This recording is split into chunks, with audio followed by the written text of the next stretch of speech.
السلام علیکم سر، خیریت سے مزاج اچھے ہیں آپ کے؟ وعلیکم السلام ورحمۃ اللہ۔ بہت شکریہ صاحب آپ کی تشریف آوری کا۔ آپ جب بھی لاہور تشریف لاتے ہیں، عنایت کرتے ہیں ہمارے اوپر اور تشریف لاتے ہیں یہاں پر، ہم اس کے لیے آپ کے بہت شکر گزار ہیں۔ آج چونکہ شعبان المعظم کا مہینہ چل رہا ہے اور اس درمیان میں ایک 15ویں شب ہے جس کے بارے میں بہت ساری ایسی چیزیں موجود ہیں کہ جو کچھ صحیح بھی ہیں، کچھ غلط بھی ہیں، تو ہم چاہیں گے کہ لوگوں کے دماغ میں جتنی بھی ایسی چیزیں ہیں ان کے بارے میں آپ کی رائے لیں، تاکہ لوگوں کو جو ہے وہ اس حوالے سے دین کے احکام کے حوالے سے جتنی کلیئرٹی ممکن ہو سکے وہ ہم ان کے سامنے پیش کر سکیں۔ تو سب سے پہلے میں آپ سے یہ پوچھنا چاہوں گا کہ کیا اس رات کو کوئی عبادت کی جاتی ہے یا کرنی چاہیے، یا کیا یعنی اس رات کا مقصد کیا ہے، اس رات کی اہمیت کیا ہے؟ بسم اللہ الرحمن الرحیم۔ اس رات کے حوالے سے بہت ساری چیزیں ہمارے معاشرے میں مشہور ہیں جن پر عمل بھی کیا جاتا ہے۔ میرا خیال ہے عبادت کے علاوہ سب کچھ ہی ہوتا ہے اس رات میں۔ قبرستان جاتے ہیں لوگ، نہاتے دھوتے ہیں، اچھے میں نے خود دیکھا ہے اچھے پڑھے لکھے لوگوں کو، بعض تو ایسے ہیں جن کے علماء سے تعلق بھی ہے، وہ اس رات کو نہا کے نئے کپڑے پہنتے ہیں، جتھوں کی شکل میں قبرستان جاتے ہیں۔ پھر قبرستان پہ بعض لوگ باقاعدہ پروگرام کرتے ہیں، روتے ہیں دھوتے ہیں، دعائیں مانگتے ہیں، ٹی وی چینلز پہ لوگ دیکھتے ہیں۔ اچھا خاصا ایک انٹرٹینمنٹ کا ایک ذریعہ بن جاتی ہے یہ رات۔ حلوے بھی پکائے جاتے ہیں، بھجوائے بھی جاتے ہیں، کھائے بھی جاتے ہیں، چراغاں کیا جاتا ہے۔ تو میں ایک نمبر کو میں انشاءاللہ ترتیب سے بتاؤں گا، تاکہ کیونکہ یہ موضوع بہت زیادہ لوگ اس میں دلچسپی لیتے ہیں اور کالز بہت آتی ہیں لوگوں کی اس حوالے سے، اور بہت افراط و تفریط کا ایک ماحول بنا ہوتا ہے ہمارے ہاں۔ دیکھیں، اس رات میں پٹاخے پھوڑنا، حلوے پکانا یا چراغاں کرنا یا نہانا دھونا اور اچھے کپڑے پہننا، اس کے پیچھے جو تصور ہے وہ یہ ہے کہ یہ رات گویا کہ ایک تہوار ہے۔ تو میں اس کے غلط ہونے پر دو دلائل دوں گا۔ پہلی دلیل تو یہ کہ تو کسی روایت سے کوئی موضوع من گھڑت روایت بھی نہیں ہے جس میں کوئی حلوے پکانے کا ذکر ہو یا کسی صحابی نے کچھ اچھی چیز پکائی ہو اس رات میں، تو یعنی کوئی روایت تو ہونا، تو ضعیف اور صحیح ہونا تو بات کی بات ہے نا، کوئی ہے ہی نہیں، اسلاف کا کوئی عمل ہے ہی نہیں، نہ نہانے دھونے کا نہ کپڑے پہننے کا۔ دوسری بات یہ کہ اسلام میں جتنے بھی تہوار ہیں وہ دن کی روشنی میں منائے جاتے ہیں، غیر مسلموں کے تہوار رات میں ہوتے ہیں۔ عیسائیوں کی آپ کرسمس دیکھ لیں، وہ رات کو شروع ہوتی ہے، رات کو وہ نہاتے دھوتے ہیں اور جو کچھ بھی انہوں نے وہ اس تہوار میں کرنا ہوتا ہے۔ مسلمانوں کے تہوار دن کی روشنی میں ہوتے ہیں۔ عید الفطر کو آپ دیکھ لیں، عید الاضحیٰ ہے، جمعہ کا دن خود ایک تہوار ہے، یعنی ایک عید قرار دیا گیا اس کو، وہ بھی دن کی روشنی میں ہوتا ہے، خطبہ اور نماز۔ اور اس کی ایک لاجک بھی ہے کہ جب آپ خوشی رات کے وقت مناتے ہیں تو رات کا وقت ایسی چیز ہے جو آپ کو گناہوں کی طرف لے کے جاتی ہے۔ یہ رات کا جو ٹائم ہے نا، عید میلاد النبی کے حوالے سے بھی ہم لوگوں سے یہی بات کہتے ہیں کہ جو عید میلاد النبی مناتے ہیں تو وہ بھی دیکھیں آپ رات کو مناتے ہیں، وہ کیونکہ چراغاں دن میں ہو نہیں سکتا، چراغاں رات کو ہوتا ہے، اور اسلامی تہوار رات کو نہیں ہوتے، اسلامی عید رات کو نہیں ہوتی، دن میں ہوتی ہے۔ تو یہ خود اس کی علامت ہے کہ اسلام کے مزاج کے خلاف ہے یہ چیز، کیونکہ رات کے وقت آپ اگر خوشی منائیں گے شراب کباب کی طرف آپ کی توجہ جاتی ہے۔ تو بھی آپ دیکھیں جو غیر مسلم لوگ ہیں وہ اپنے ان تہواروں میں شراب اور ان چیزوں کی طرف، عیاشی کی طرف زیادہ جاتے ہیں، جبکہ ہمارے جو تہوار ہیں ان میں ہم عبادت کی طرف ہماری توجہ زیادہ ہوتی ہے۔ تو پہلی بات تو یہ ہے کہ یہ اسلام کے تصور کے خلاف ہے، رات کے وقت نہانا دھونا، کوئی ضرورت ہو تو آپ نہائیں، خوشی میں نہیں نہائیں رات کو، یا آپ صاف ستھرے رات کو اس نیت سے ہو رہے ہیں کہ خوشی کا دن ہے، یہ غلط ہے۔ یعنی آپ یہ کہنا چاہ رہے ہیں کہ دین کا حکم نہیں ہے اچھے کپڑے پہننا، کھانا پکانا، یہ دین کا حکم نہیں ہے؟ ویسے آپ نے اگر دین کا ویسے تو حکم ہے کہ اچھے کپڑے پہنیں، اور کھانا بھی، جب کھانا حکم ہے تو پکانا بھی ہے، لیکن اس رات کو نہ کریں، اس کی کوئی فضیلت نہیں ہے۔ اگر آپ کریں گے گناہگار ہوں گے، بدعت کا گناہ ملے گا، کیونکہ آپ ایک چیز کو شریعت پہ ایک اضافہ کر رہے ہیں۔ نبی صلی اللہ علیہ وسلم نے فرمایا من احدث فی امرنا ما لیس منہ فہو رد، جس نے ہمارے دین میں کوئی ایسی چیز ایجاد کی جو ہمارے دین میں سے نہیں ہے تو وہ مردود ہے، وہ اس پہ رد کیا جائے گا، اللہ کی نظر میں بھی مردود ہے، اور ہمیں بھی حکم ہے کہ ہم اس پہ رد کریں، اس کے خلاف۔ تبھی اگر کوئی آپ کے پاس اس رات میں حلوہ بھیجتا ہے، آپ اس کو محبت اخلاص کے ساتھ واپس بھیج دیں، بولے اسلام کو آپ بدنام نہ کریں۔ ویسے بھی دیکھیے نا کہ ہمارے نبی صلی اللہ علیہ وسلم نے کھانے پینے کا جو ہمیں حکم دیا ہے نا، وہ چند مواقع پر، ایک ولیمے پر ہے دعوت، اور ایک عقیقے کے موقع پر ہے، اور ایک بقرعید پر ہے گوشت کھانے کا حکم ہے۔ اس کے علاوہ تو اسلام میں روزہ رکھنا عبادت ہے، کھانا پینا کوئی عبادت ہے ہی نہیں۔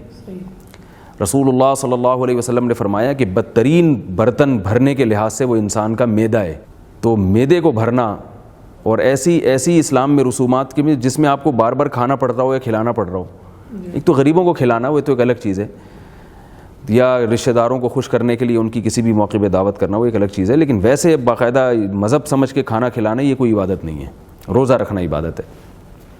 تو یہ تو ہو گیا تہوار سے متعلق یا نہانے دھونے سے متعلق۔ اچھا میں یہاں پہ روکوں گا آپ کو بولنا کہ یہ تہوار آپ نے فرمایا کہ دن کو ہوتے ہیں مسلمانوں کے تہوار، رات کو نہیں ہوتے، لیکن ہم دیکھتے ہیں کہ قرآن کریم میں بھی اور احادیث میں بھی ایسی راتوں کی فضیلتیں بیان ہوئی ہیں، جیسے لیلۃ القدر ہے اس کی فضیلت بیان کی گئی ہے، جو ذی الحجہ کے 10 دن ہیں ان کی تعریف بیان کی گئی ہے، ان کی فضیلت بیان کی گئی ہے، تو اس کو آپ کیسے دیکھتے ہیں؟ دیکھیں تہوار کا مطلب میں جو تہوار سے جو سمجھتا ہوں جو کہ تہوار کا مقصد ہوتا ہے کسی دن میں خوشی منانا، خوشی منانا۔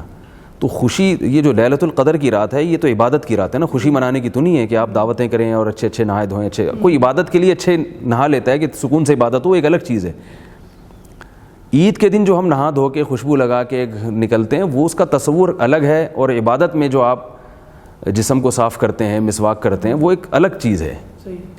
تہوار کا عبادت سے تعلق نہیں ہے، تہواروں کے میں تو روزے رکھنا منع ہے نا، عبادت کی میں اس میں تقلیل کا حکم ہے، کم کریں آپ عبادت۔ عید کے دن روزہ رکھنا حرام ہے، بقرعید کے 4 دنوں میں روزہ رکھنا حرام ہے، 5 دنوں میں روزہ رکھنا حرام ہے، اور اسی طرح نبی صلی اللہ علیہ وسلم نے جمعے کے دن روزہ رکھنے کو بھی ناپسند کیا ہے، اس میں کیونکہ تہوار کا عنصر آ گیا، عید کا عنصر آ گیا، تو جہاں بھی عید کا تصور آئے گا وہاں پر خود بخود عبادت کا جو ہے نا یعنی روزے کا عنصر ختم ہو جائے گا۔ یہاں تک کہ رسول اللہ صلی اللہ علیہ وسلم نے پیر کے دن روزہ رکھا ہے۔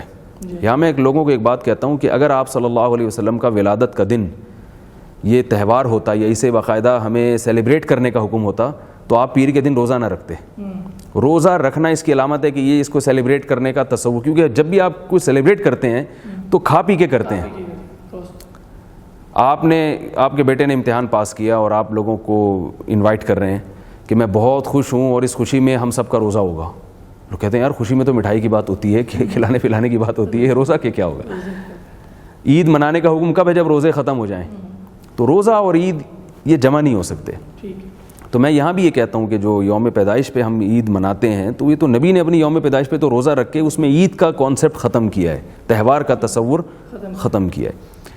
تو اس رات میں دوسرا مسئلہ ہوتا ہے قبرستان جانے کا۔ قبرستان جانے کے بارے میں ہمارے پاس ترمذی کی ایک روایت ہے جو اکثر خطبہ حضرات سے آپ نے بھی سنی ہوگی، لوگ بھی سنتے ہیں، کہ حضرت عائشہ رضی اللہ تعالیٰ عنہ فرماتی ہیں آپ صلی اللہ علیہ وسلم چپکے سے اٹھے اور تشریف لے گئے۔ حضرت عائشہ کو یہ خیال گزرا کہ کہیں دوسری زوجہ کے پاس تو نہیں جا رہے، تو وہ پیچھے پیچھے چلیں، تو آپ نے جنت البقیع میں آپ صلی اللہ علیہ وسلم نے وہاں مردوں کے لیے مغفرت کی دعا کی اور آپ واپس تشریف لے آئے۔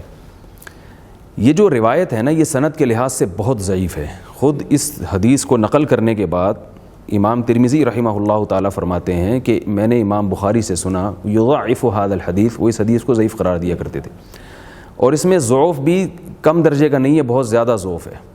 2 طرح سے اس میں انقطاع ہے، یعنی کوئی حدیث اگر اس کی سند متصل نہ ہو، اس میں انقطاع آ رہا ہو تو وہ کمزور ہوتی ہے، تو اس میں راوی بھی کمزور ہے اور پھر انقطاع بھی 2 طرح سے ہے، تو اس لیے یہ انتہائی کمزور حدیث ہے۔ اس کی بنیاد پر آپ کسی عمل کی فضیلت کو نہیں ثابت کر سکتے۔ یہ جو لوگ کہتے ہیں نا ضعیف حدیث فضائل میں چلتی ہے، تو اس کا صحیح مفہوم یہ ہے اس اصول کا کہ پہلے سے کسی عمل کی صحیح حدیث سے کوئی فضیلت ثابت ہو تو اس کی فضیلت میں پھر ضعیف حدیث بیان کی جا سکتی ہے، یعنی فضیلت کو بڑھانے کے لیے۔ لیکن ایک چیز پہلے سے کسی صحیح روایت سے ثابت ہی نہیں ہے، اس کو ثابت کرنے کے لیے ضعیف حدیث کا سہارا ہم اگر لیں گے تو پھر تو ہمارا دین کیا بن جائے گا؟ تو روایات میں تو پتہ نہیں کیا کیا ملتا ہے، جو کمزور موضوع من گھڑت روایتیں ہیں، ضعیف روایتیں ہیں، تو پتہ نہیں کیا کیا ملتا ہے ان میں، تو ایسے تو پورا دین جو ہمارا بدعت کا ایک مجموعہ بن جائے گا۔ تو پہلے کسی عمل کو ثابت کرنے کے لیے کوئی ٹھوس روایت ہونی چاہیے، کوئی مستند روایت ہونی چاہیے۔ ہاں ایک دفعہ ایک عمل ثابت ہو گیا تو اس کے فضائل کو 4 چاند لگانے کے لیے یا اس کے فضائل میں اضافہ کرنے کے لیے ضعیف روایتوں کا سہارا لیا جا سکتا ہے۔ تو قبرستان جانے کے بارے میں پہلی بات کیا ہوئی کہ یہ روایت صحیح نہیں ہے۔ دوسری بات یہ کہ اگر آپ فرض کر لیں کہ یہ روایت صحیح ہے، یا آپ کہیں کہ نہیں ضعیف حدیث فضائل میں چلتی ہے، اور آپ اس اصولی پر عمل پیرا ہوں اور آپ کہیں نہیں فضیلت ثابت بھی ہو سکتی ہے ضعیف حدیث سے، تو میں یہ عرض کرتا ہوں کہ نبی صلی اللہ علیہ وسلم نے جو کام کیا، صحابہ نے اس میں آپ صلی اللہ علیہ وسلم کو اگر فالو نہیں کیا تو یہ خود ایک اصول ہے کہ یہ چیز نبی صلی اللہ علیہ وسلم کی خصوصیت تھی۔ جیسے حدیث میں آتا ہے کہ صحیح حدیث ہے کہ دو شخص کو عذاب قبر ہو رہا تھا، آپ صلی اللہ علیہ وسلم نے ایک شاخ لگا دی قبر کے کنارے پر اور فرمایا کہ جب تک یہ شاخ تر رہے گی ان کو قبر کا عذاب نہیں ہوگا. لیکن قبر کے عذاب کو ختم کرنے کے لیے ہم دیکھتے ہیں کہ اسلاف میں یہ عمل نہیں تھا، صحابہ کرام میں یہ عمل نہیں تھا کہ وہ شاخ لگایا کرتے تھے قبر کے کنارے پر، کہیں بھی نہیں ہے. کیا اس سے کیا معلوم ہوتا ہے کہ یہ نبی صلی اللہ علیہ وسلم کے ساتھ خاص تھا. مشرکین مکہ صحابہ کرام کے بارے میں یہ طعنہ دیا کرتے تھے کہ لو کان خیرن ما سبقونا الیہ، اگر اسلام میں کوئی خیر ہوتی تو یہ لوگ ہم پہ پہل نہ کرتے. ظاہر غلط کہتے تھے تو ہم اس کو بالکل الٹ کر دیتے ہیں. لو کان خیرن لسبقونا الیہ، اس رات قبرستان جانے میں اگر کوئی خیر ہوتی، وہ تو کہتے تھے لا سبقونا، صحابہ سبقت نہیں کرتے، ہم کہتے ہیں لسبقونا، یقیناً سبقت کرتے وہ. تو اس رات میں اگر قبرستان جانا سنت ہوتا تو حضرت ابو بکر تو جاتے، حضرت عمر جاتے، حضرت علی جاتے، حضرت عثمان جاتے، اور یہ صحابہ کرام کی ایک جماعت ہوتی جو جاتی، کوئی بھی نہیں گیا. تو اگر اس کو صحیح مان لیا جائے تو یہ نبی صلی اللہ علیہ وسلم کی خصوصیت ہوگی. تیسری بات، اس رات رسول اللہ صلی اللہ علیہ وسلم اگر قبرستان گئے ہیں مان لیں تو دیکھیں نبی صلی اللہ علیہ وسلم نے جو عمل جن کیفیات کے ساتھ کیا اس عمل کا انہی کیفیات کے ساتھ کرنا سنت ہوگا. اس میں اپنی طرف سے آپ اضافہ کریں گے تو وہی سنت بدعت بن جائے گی. اب ہم دیکھتے ہیں کہ نبی صلی اللہ علیہ وسلم سے مان لیا جائے، فرض کر لیا جائے کہ قبرستان گئے ہیں تو پوری زندگی میں ایک دفعہ گئے ہیں، اور یہاں پبلک ہر سال جاتی ہے، تو آپ پوری زندگی میں ایک دفعہ چلے جائیں، ہر سال جا رہی ہے. چوتھی بات یہ کہ نبی صلی اللہ علیہ وسلم اگر زندگی میں ایک بار گئے ہیں تو چپکے سے گئے ہیں. حضرت عائشہ کو بھی علم نہیں ہوا تھا، حضرت عائشہ کو بھی، جو حدیث کے الفاظ ہیں، آپ صلی اللہ علیہ وسلم چپکے سے گئے اور رات کے اندھیرے میں مغفرت کی دعا کر کے واپس آ گئے. ہمارے ہاں چپکے سے نہیں جاتے، پورے جتھوں کی شکل میں نہا دھو کے خوشبو لگا کے، مرد حضرات بھی اور خواتین کی بھی ایک بڑی تعداد پہنچی ہوئی ہوتی ہے. اور یہ کون سی حدیث ہے بھائی؟ یہ تو نہ کسی ضعیف ہے نہ کسی صحیح حدیث ہے. تو میں لوگوں سے کہتا ہوں کسی کے پاس دل گردہ ہے تو کسی ایسے قبرستان میں جہاں کوئی بھی نہ ہو، رات کے 2 بجے آپ چپکے سے جائیں، اور آپ میں اگر اتنا دل ہے کہ زندہ واپس آ جائیں تو صبح آ کے اپنا یہ قصہ لوگوں کو بتا دیں. تو اس طرح سے تو آپ عمل کر سکتے ہیں. 2 چیزیں بیان فرما دی. ایک تو فرمایا کہ یہ تہوار نہیں ہے اسلام کے حوالے سے، اور دوسرا یہ فرمایا کہ اس قبرستان جانے کی بھی کوئی حقیقت نہیں ہے، اس کو دین کا حکم نہیں سمجھنا چاہیے. جی تو پھر یہ ہے کیا؟ یعنی ایسا تو نہیں ہے کہ پہلے تو میں پہلے وہ بتا دوں جو چیزیں نہیں ہیں، ٹھیک ہے نا، کیونکہ اس میں زیادہ تر چیزیں وہ ہیں جو نہیں ہیں، پھر میں اس طرف آؤں گا کہ ہے کیا. ایک اور اس میں یہ ہوتا ہے کہ یہ کہا جاتا ہے کہ اس میں قرآن مجید کا نزول ہوا ہے. قرآن نے بالکل 2 ٹوک لفظوں میں یہ بات بتا دی ہے. 2 آیتیں قرآن کی آپ کے سامنے پڑھوں گا، بلکہ 3 آیتیں میں. ایک ہے شہر رمضان الذی انزل فیہ القرآن، فرمایا قرآن کا نزول رمضان میں ہوا ہے. دوسرا سورہ دخان میں ہے انا انزلناہ فی لیلۃ مبارکۃ، ہم نے اس قرآن کو لیلۃ مبارکہ میں نازل کیا.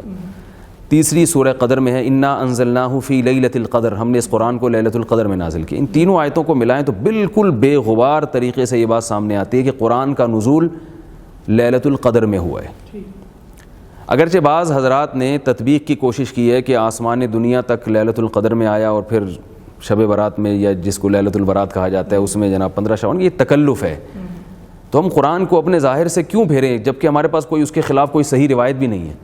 15 شعبان میں جو قرآن کے نازل ہونے کے دلائل ہیں وہ بہت کمزور ہیں. کوئی ایک صحیح حدیث بھی نہیں ہے جس میں آتا ہو کہ 15 شعبان میں قرآن کا نزول ہوا ہے. اچھا، لیکن مولانا آپ نے جو 3 آیات تلاوت فرمائی ان میں سے 2 میں تو رمضان کا ذکر ہے کہ شاہ اس میں رمضان میں نازل ہوا، اور دوسرے میں لیلۃ مبارکہ.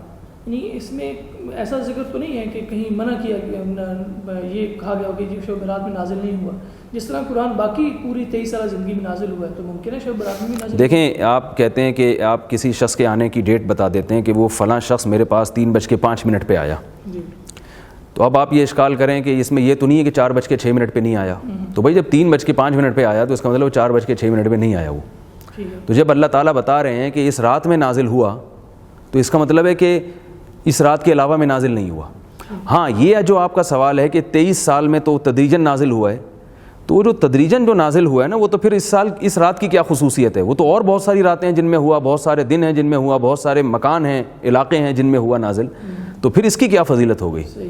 وہ تو کبھی آپ صلی اللہ علیہ وسلم کو کچھ آیتیں مدینہ میں نازل ہوئیں، کچھ مکہ میں نازل ہوئیں، کچھ طائف میں نازل ہوئیں، تو وہ تو ہو ہی رہی ہیں. اس کی کیا فضیلت ہوئی؟ یہاں نزول سے مراد یہ ہے کہ نزول کی ابتدا کب ہوئی ہے یا آسمان دنیا پر کب آیا، تو وہ لیلۃ القدر میں آیا ہے، وہ لیلۃ البراء میں نہیں آیا۔ ایک اور اس میں یہ کہا جاتا ہے کہ تقدیر کے فیصلے کیے جاتے ہیں، تو یہ بھی قرآن میں بہت واضح اللہ نے بیان کر دیا، انا انزلناہ فی لیلۃ القدر، قدر کی رات، قدر کہتے ہیں اندازہ ٹھہرانے کو، تقدیر یہ قدر ہی سے تو نکلا ہے۔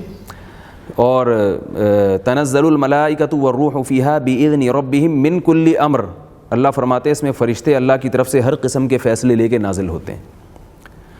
سورۃ دخان میں بھی اللہ نے فرمایا فیہا یفرق کل امر حکیم، وہ رات جس میں قرآن نازل ہوا اس میں تمام حکمت والے فیصلے کر دیے جاتے ہیں۔ تو اللہ تعالیٰ نزول قرآن کی رات میں یہ سارے فیصلے کرتے ہیں تقدیر کے، اور نزول قرآن کی رات کون سی ہے؟ قرآن نے صاف بتا دیا وہ لیلۃ القدر ہے۔ تو معلوم یہ ہوا کہ وہ فیصلے بھی لیلۃ القدر میں ہوتے ہیں، اس کا بھی لیلۃ البراء سے کوئی تعلق نہیں ہے۔ اس بارے میں روایات اس پائے کی نہیں ہے کہ وہ قرآن کا مقابلہ کر سکیں، کمزور روایتیں اور موضوع من گھڑت روایتیں۔ تو یہ جو ہے نا تقدیر کا معاملہ یہ بھی اس کا ہے، اعمال پیش ہونے کا، یہ بھی لیلۃ القدر کا ہے۔ علامہ ابن تیمیہ رحمہ اللہ تعالیٰ نے یہ بات لکھی ہے کہ روافض نے لیلۃ القدر کی اہمیت کو گھٹانے کے لیے اس رات کے فضائل کو میں غلو سے کام لیا ہے، یعنی جو چیزیں لیلۃ القدر سے متعلق تھیں وہ یہاں پھر دی ہیں۔ ایک اور چیز اس بارے میں بتائی جاتی ہے اگلے دن کا روزہ، تو اگلے دن کا روزہ بھی کسی صحیح حدیث سے ثابت نہیں ہے۔ ابن ماجہ کی ایک روایت ہے، وہ بھی سند کے لحاظ سے بہت کمزور ہے۔ تو وہی بات میں دوبارہ دہراؤں گا کہ فضیلت میں کسی عمل کی کو ثابت کرنا تو درست نہیں ہے، پہلے سے ثابت شدہ کوئی عمل ہو تو اس کی فضیلت میں ضعیف حدیث بیان کی جا سکتی ہے، ضعیف حدیث سے کوئی چیز ثابت نہیں ہوتی۔ تو 15 شعبان کا روزہ اس کا اسلاف میں ہمیں نہیں ملتا، کوئی کسی مستند روایت میں کوئی تذکرہ ہو کوئی، اور ابن ماجہ کی اس روایت کے علاوہ بھی کہیں ہمیں کوئی روایت نہیں ملتی۔ اور محدثین کے ایک اصول ہے کل ما تفرد به ابن ماجہ فهو ضعیف، خود ابن ماجہ حدیث کی ایسی کتاب ہے کہ بعض محدثین کی یہ تصریح ہے کہ صرف ابن ماجہ میں اگر روایت ہو اور کہیں نہ ہو، غالب امکان ہے کہ وہ روایت کمزور ہوگی۔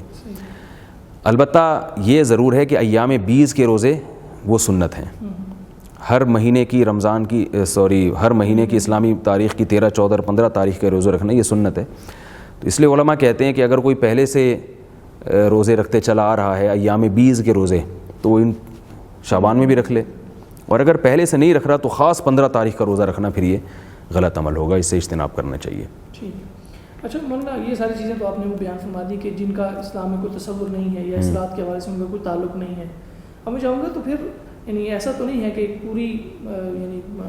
پوری قوم اس کو ایک لیلۃ البراء کے نام سے یاد کر رہی ہے، لوگ اکٹھے ہو رہے ہیں، تو کچھ حقیقت ہاں رہا مسئلہ ہے کہ رات کی فضیلت، تو رات کی فضیلت میں ایک حقیقت یہ ہے کہ کوئی بھی صحیح حدیث نہیں ہے، ایک بھی روایت ایسی نہیں ہے جو بے غبار ہو، لیکن روایات کثرت سے بہت ہیں، اگرچہ ضعیف روایات ہیں، کچھ تو موضوع من گھڑت روایتیں ہم ان کو نکال دیتے ہیں، کچھ ضعیف روایتیں۔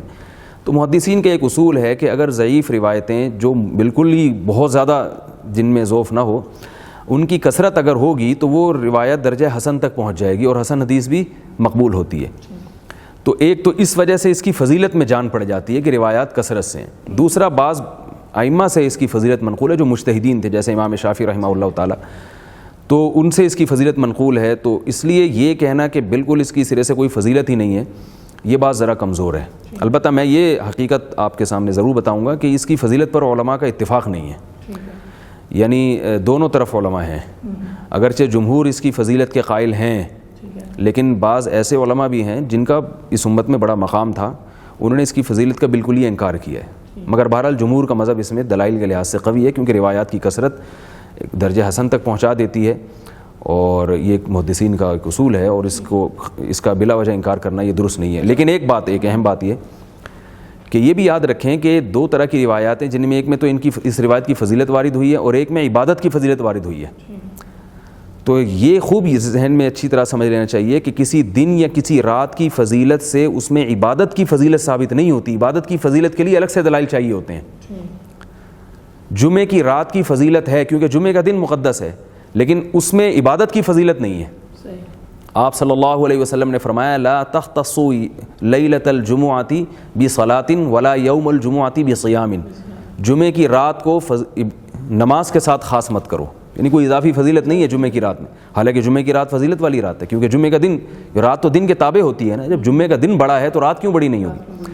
تو 15 شعبان کی رات کے جو فضائل احادیث میں وارد ہوئے ہیں، جن احادیث میں صرف فضائل وارد ہوئے ہیں، تو ان احادیث سے یہ ثابت نہیں ہوتا کہ اس میں عبادت کی بھی فضیلت ہے۔ عبادت کی فضیلت ان روایات سے ہوگی جن میں الگ سے عبادت کی فضیلت ہے، جو کہ جمہور کا مذہب ہے کہ عبادت کی الگ سے فضیلت ہے اس رات میں۔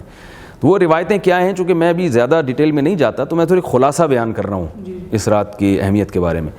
اچھا، یعنی رات کی فضیلت تو جیسے آپ نے تھوڑا سا واضح بھی کیا، اس کو میں چاہوں گا تھوڑا سا آپ واضح کر دیں، کیا اس رات کے بارے میں پھر کوئی علماء، جب جمہور آپ کہتے ہیں کہ جمہور اس رات کی فضیلت کے قائل ہیں، جی، تو اس رات کے اندر کوئی خاص عبادت کے بھی قائل ہیں کہ یہ نہیں؟ نہ، یہ بہت اچھا سوال ہے آپ کا۔ دیکھیں، عبادت کی فضیلت کا مطلب یہ ہے کہ نبی صلی اللہ علیہ وسلم نے جو نوافل جب بھی پڑھے ہیں تو آپ صلی اللہ علیہ وسلم نے سوائے تراویح کے اجتماعی سطح پہ نوافل نہیں پڑھے۔ صرف ایک رمضان کی تراویح ایسی نماز ہے جس میں آپ صلی اللہ علیہ وسلم نے ایک بڑا اجتماع کیا، اور وہ بھی 3 دن کیا تاکہ امت پہ واجب نہ ہو جائے۔ پھر خلفائے راشدین نے اس کو باقاعدہ تواتر کے ساتھ جاری کیا اس کو۔ اس کے علاوہ جو نوافل ہیں نا، چاہے وہ لیلۃ القدر ہو، چاہے وہ 15 شعبان کی رات ہو، یا ویسے آپ تہجد پڑھتے ہیں، اس میں اجتماعیت نہیں ہے، انفرادی ہے وہ۔ مسجدوں میں جتھے بنا کے جانا، اعلان کرنا آ جائیں مسجدوں میں آپ لوگ نماز پڑھیں، یہ والی نماز ہوگی یا اس طریقے سے ہوگی، یہ سب اعمال بدعت ہیں، اسلاف میں اس کا کوئی ثبوت نہیں ملتا۔ تو نہ تو ایک تو یہ کہ اجتماعی سطح پہ عبادت نہیں ہے، نمبر 2 مخصوص قسم کی کوئی عبادت نہیں ہے، کوئی بات نہیں۔ اور اس رات کو یعنی عام طور پہ تو لوگوں کا یہ خیال ہوتا ہے کہ اگر ایک آدمی اکیلا ہے، گھر میں ہے، تو وہ اس طرح عبادت نہیں کر سکے گا۔ وہ اس طرح کرتے ہیں کہ یا کوئی محفل قرات رکھ لیتے ہیں، یا محفل نعت کا کوئی پروگرام رکھ لیتے ہیں، یا علماء کا واعظ والا بیان رکھ لیتے ہیں۔ تو یہ اس کے حوالے سے آپ کا کیا کہنا ہے؟ دیکھیں، جب شریعت نے ہمیں کسی رات میں عبادت کی فضیلت بتائی کہ عبادت کرو، تو اس میں پھر عبادت کرنی چاہیے نا۔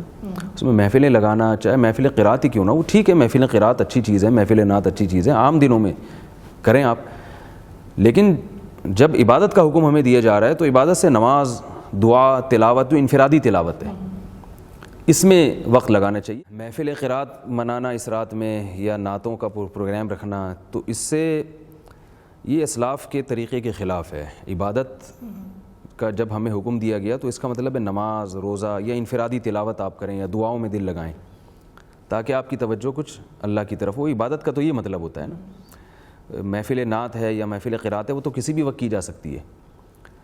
تو نقصان یہ ہوتا ہے کہ لوگوں کی ایک توجہ ہوتی ہے، چلو جی مبارک رات ہے، ہم عبادت کریں گے تو اس میں ہمیں ثواب زیادہ ملے گا۔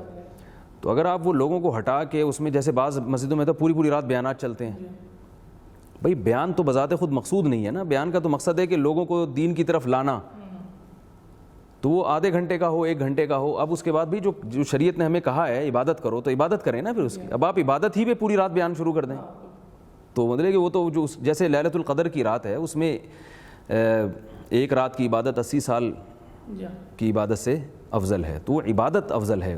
ایک رات کا بیان 80 سال کے بیان سے افضل نہیں ہے، یا محفل قرات 80 سال کی قرات کی محفلوں سے افضل نہیں ہے، وہ عبادت کا ذکر ہے اس میں، تو عبادت میں دل لگانا چاہیے۔